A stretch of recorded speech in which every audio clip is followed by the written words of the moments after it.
রাজনীতির রহস্যের ধোঁয়া নানা বেঁধে উঠছে, ওপার দেখা যাচ্ছে না কি আছে সেখানে। তবে সেখানে আছে জামায়াত, এনসিপি, বিএনপি, জাতীয় পার্টি, নিষিদ্ধ আওয়ামী লীগের ডায়নামিক্স। এই যে এটা কি জামায়াতের পরিচয়? আপনাদের কাছে আমি একটা স্পষ্ট প্রশ্ন করতে চাই, এটা কি জামায়াতের পরাজয়? এই যে এনসিপি জামায়াতের সাথে না গিয়ে বিএনপির সাথে জোট বাঁধল, এনসিপি কিন্তু বিএনপিতে যাচ্ছে, এটা নিশ্চিত মানে 100% নিশ্চিত।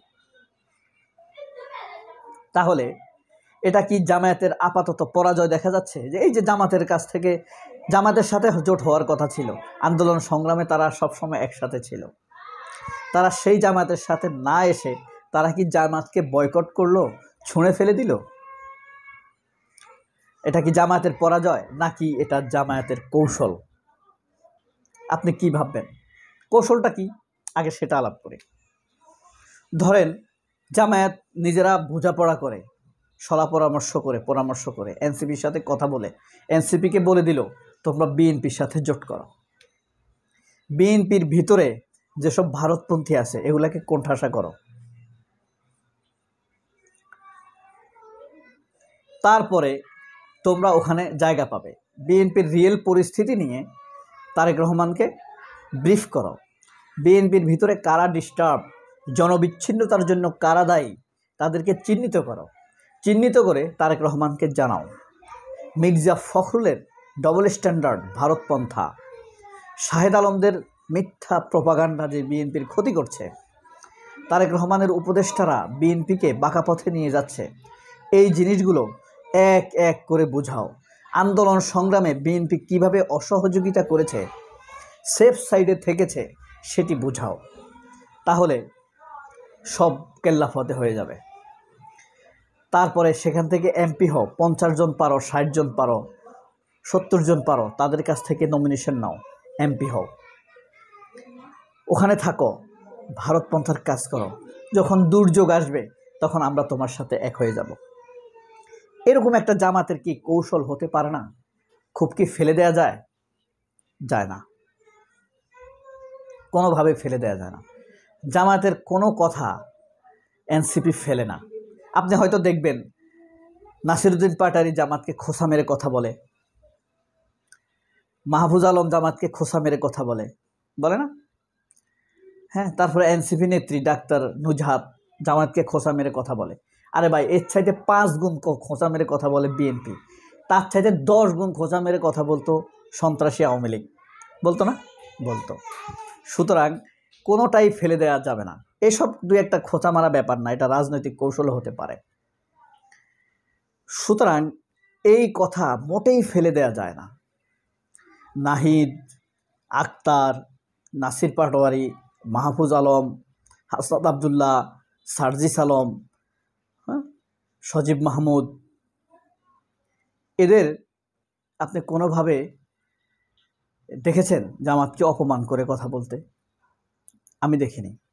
সুতরাং এটা যে একটি কৌশল হতে পারে তা আপনি পুরোপুরি ফেলে দিতে পারবেন না।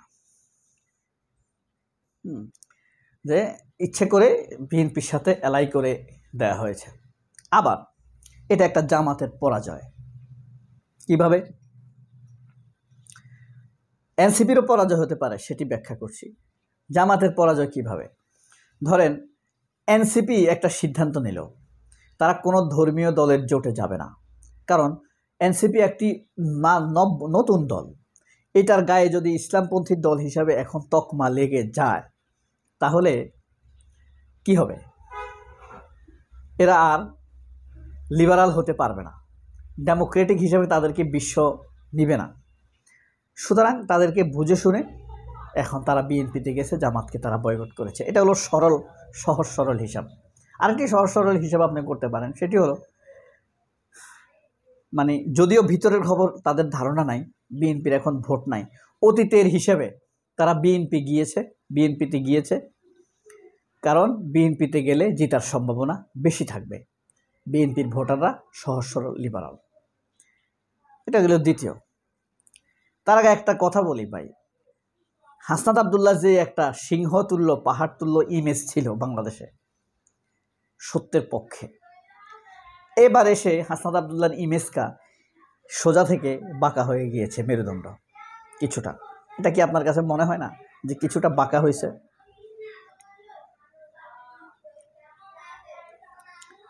হ্যাঁ, কারণ সে ছিল অটল অবিচল, তাকে মানুষ দেখত সিংহ তরুণ হিসাবে। এখন সে কিন্তু অনেকটাই কম্প্রোমাইজ লেভেলে চলে গেছে এমপি হওয়ার জন্য, বা কৌশলের কারণে হোক, যাই হোক না কেন, এটা বা জামাতের কৌশলের কারণে হোক অথবা এনসিপি জামাতের বয়কটের কারণে হোক, জামাতকে হাসনাত আবদুল্লাহর ইমেজ কিন্তু ক্ষয়িষ্ণু হয়েছে, কিছুটা হলেও ক্ষতিগ্রস্ত হয়েছে। এটা কিন্তু অ্যাবস্ট্রাক্ট ট্রুথ। কিন্তু দেখেন এনসিপির কি ক্ষতি হলো। অতীতে আমরা দেখেছি জাগদল, জাতীয় গণতান্ত্রিক দল, জাগদল বিএনপির আগের নাম ছিল, আর তাও এটা বিএনপির নিজের নাম না, আরেকটি দল ছিল, ওই দলের নামটি বিএনপি নিয়েছে, জাগদল। বিএনপির প্রথম নাম ছিল কিন্তু জাগদল, জাতীয় গণতান্ত্রিক দল, অর্থাৎ এনসিপি ইংরেজিতে যেটা বলে, ন্যাশনাল ডেমোক্রেটিক পার্টি। আচ্ছা, ফ্রিডম পার্টি মনে আছে? ফ্রিডম পার্টি, এই ফ্রিডম পার্টি না, মানে মোস্তাফিজুর রহমান ইরানের ফ্রিডম পার্টি না, কর্নেল রশিদের একটা ফ্রিডম পার্টি ছিল, যারা বিপ্লবী 75-এর বিপ্লবী, তাদের একটা ফ্রিডম পার্টি ছিল। সেই ফ্রিডম পার্টি কিন্তু বিএনপিতে বিলীন হয়ে গিয়েছে। এরপরে মুসলিম লীগ কিন্তু বিএনপিতে বিলীন হয়ে গিয়েছে। কিভাবে? সালাউদ্দিন কাদের চৌধুরী কিন্তু মুসলিম লীগের একাংশের সভাপতি ছিল, শহীদ সালাউদ্দিন কাদের চৌধুরী, তিনি বিএনপিতে যোগ দিয়েছেন এবং মুসলিম লীগ বিএনপিতে সেইভাবে বিলীন হয়ে গিয়েছে। মুসলিম লীগের আরেকটি অংশ ছিল জমির উদ্দিন, আপনারা চেনেন কিনা, তিনি মারা গিয়েছেন কিছুদিন আগে, তার বাড়ি রামগতি লক্ষ্মীপুরে। জমির উদ্দিন মুসলিম লীগের সভাপতি ছিলেন। এরকম আরও 14-15টি দল বিএনপির ভিতরে বিলীন হয়ে গিয়েছে। সেই পথে এনসিপিও বিএনপির ভিতরে বিলীন হয়ে গিয়ে থাকতে পারে। কারণ হলো তাদের বয়স কম, রাজনৈতিক দূরদৃষ্টি কম, বোঝাশোনা কম, খুব স্বাভাবিক, এটা হওয়াটা স্বাভাবিক। তো কারো কারো পরামর্শে তারা বিএনপির ভিতরে বিলীন হয়ে যেতেও পারে। তবে বিএনপির যারা তরুণ অংশ, তারা এনসিপিকে বিএনপিতে নেবে না। কারণ কি? তাদের নেতৃত্ব ব্লক হয়ে যাবে। কারণ তারেক রহমান এদেরকে চয়েস করবে, এদেরকে সভাপতি সেক্রেটারি করবে, ভালো ভালো পদ দিবে, তখন তো আর তাদেরকে দিবে না। এই কারণে বিএনপির একটি অংশ চাইবে এরা যেন বিএনপিতে বিলীন না হয়, যোগ না দেয়। তবে এখন একটা জিনিস খেয়াল করছেন, বিএনপির লোকরা আপাতত এনসিপির লোকদের কোনো সমালোচনা করছে না। সবাই অনেক ভালো থাকবেন। আল্লাহ হাফেজ, আসসালামু আলাইকুম।